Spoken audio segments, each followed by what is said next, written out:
I want to tell you about my friend Callie. We met in September. We talked every day for almost 3 months. She made me laugh. She listened when I was sad. She knew things about me that I had never told anyone. She felt more real to me than most people I had known my whole life. There is just one thing. Callie had been dead for 11 years, and I did not find that out until the day I tried to introduce her to my mother. My name is Anna. I'm 24 years old. I moved to Portland, Oregon 2 years ago for a fresh start after a difficult breakup. New city, new apartment, new job at a small bookstore on the east side of the city. I did not know anyone in Portland. I was lonelier than I had expected to be. The bookstore was called Page and Timber. Small, independent.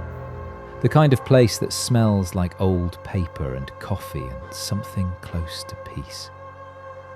I loved working there from the first day. My co-workers were kind but busy. The kind of friendships that live inside work hours and do not travel home with you.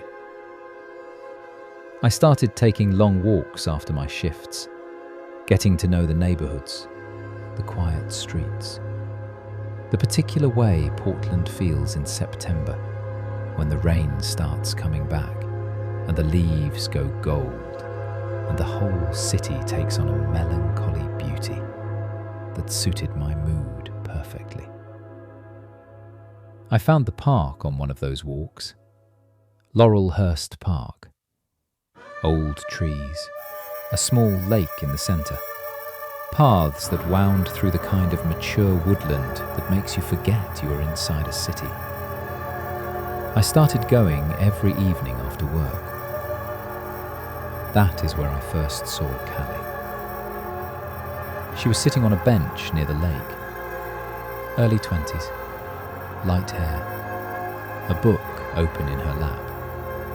A dark green coat that looked slightly too large for her. She looked up when I walked past. She smiled. "Nice evening for it," she said. I stopped, which surprised me.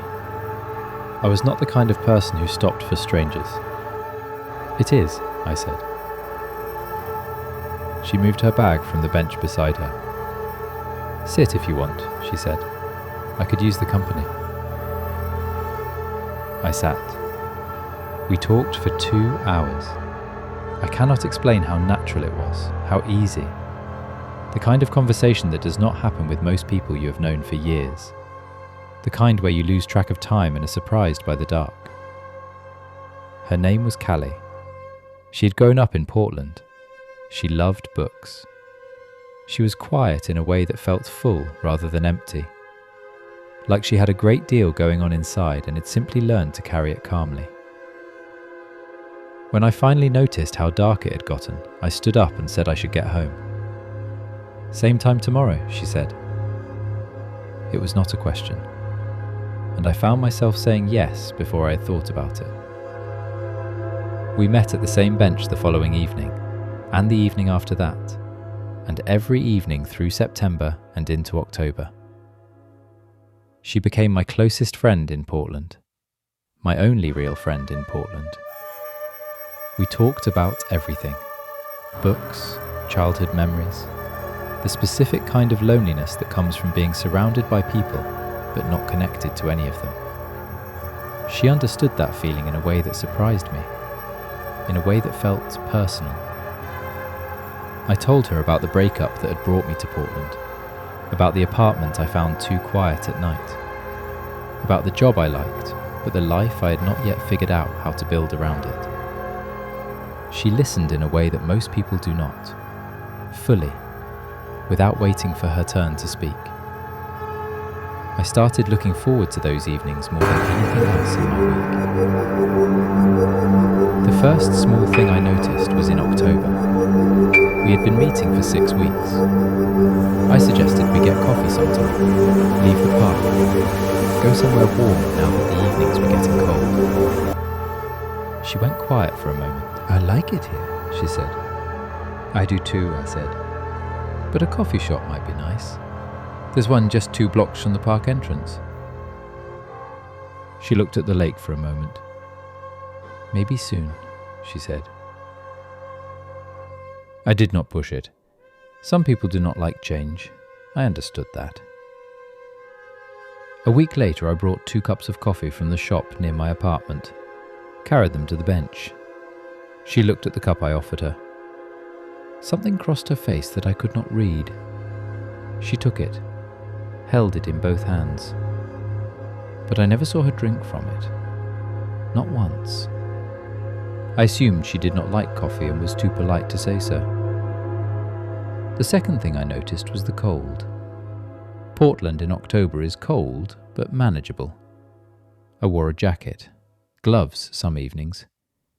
The bench where we sat always felt colder than the rest of the park. Not dramatically, just slightly. The kind of cold that makes you pull your coat tighter without knowing exactly why. I mentioned it once, said we should find a warmer spot. "This is where I always sit," Callie said simply. I let it go. The third thing. I had been taking photographs on my evening walks for weeks. The park in the changing light, the lake, the old trees. In late October, I went through all of them looking for a good one to send my mother back in Ohio, who had been asking for photos of Portland. I went through 70 or 80 photographs. I found 3 taken from the bench. Shots of the lake and the trees from our usual spot. In each one, I was visible at the edge of the frame. Callie was not. In none of the 3 photographs was there any sign of her beside me. Just empty bench, just me, just the lake. I told myself the angle was wrong. She had been out of frame. I had not been pointing the camera at her. Rational. Possible. I put it out of my mind. In early November, my mother called to say she was coming to visit. A long weekend. She wanted to see Portland, and she wanted to see where I was living and working. I was excited, and I realized I wanted her to meet Callie. I mentioned it to Callie that evening. "My mum is visiting this weekend," I said. "I would love for you to meet her." Callie was quiet for a moment. She looked at the lake. "Your mother," she said. "She sounds like a good person from everything you have told me." "She is," I said. "I think you two would really like each other." Another pause. "I will try," Callie said quietly. Saturday afternoon, I brought my mother to the park. We walked to the bench by the lake. It was empty. We waited for half an hour. Callie did not come. My mother was gracious about it, said maybe she had something come up. I tried to explain what Callie was like, how much she had come to mean to me. My mother listened with a careful expression. She asked what Callie's last name was. I realized I did not know. We had talked every evening for almost 3 months, and I had never learned her last name. I described her to my mother, her appearance, her green coat, her manner, the things she had told me about growing up in Portland. My mother listened, and then she said, "Anna, there is something I want to show you." She took out her phone and searched for something. She handed me the phone. A news article, local Portland news, dated 11 years ago. A photograph. Callie. The same light hair, the same face. Younger in the photograph, but unmistakable. The article was about a drowning, Laurelhurst Park. a 20-year-old woman who had fallen through the ice on the lake in early winter 11 years ago. Her name was Callie Marsh. I looked at the bench beside the lake where we had sat every evening for 3 months. I looked at the lake directly in front of it. I could not speak for a long time. My mother put her arm around me. She said she had recognized the description immediately when I was talking. She had lived in Portland briefly years ago. She remembered the story. A local tragedy.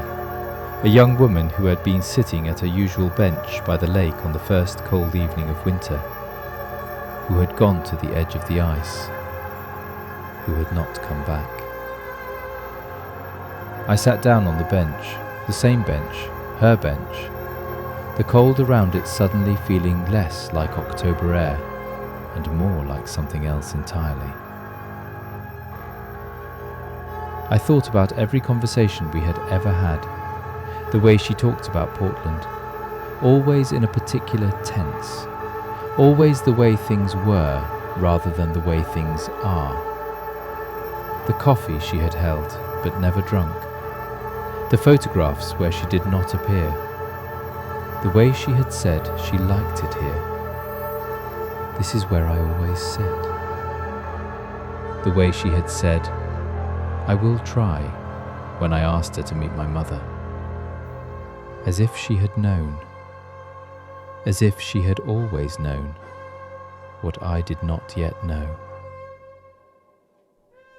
I went back to the park alone that evening, sat on the bench.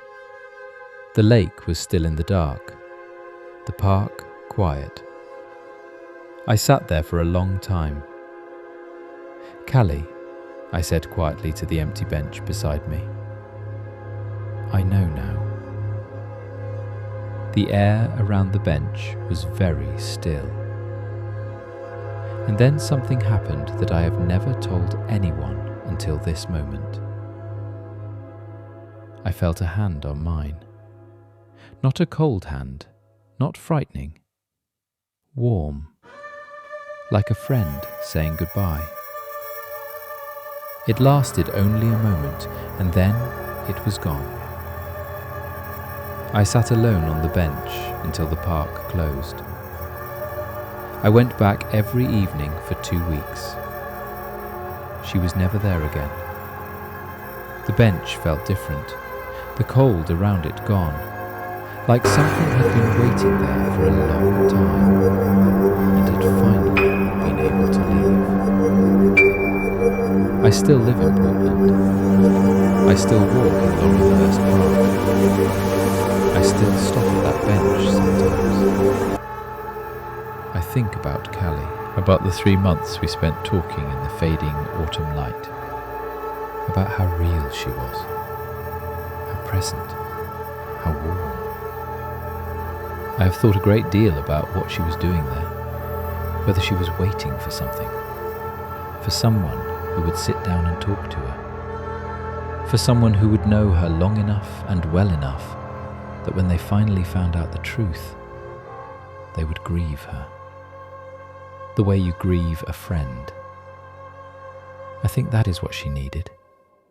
Not to be feared, not to be investigated, just to be known, just to be missed. I have made other friends in Portland since then, living ones. I love them dearly. But none of them have ever listened the way Callie did. None of them have ever made me feel as understood. I think about the evening we met sometimes, how she moved her bag from the bench beside her, how she said, "Sit if you want. I could use the company." I'm glad I sat down. I'm glad I stayed. I hope wherever she is now, she has found her bench, and that someone is sitting beside her, and that the evening light is soft, and that she is no longer waiting. Good night.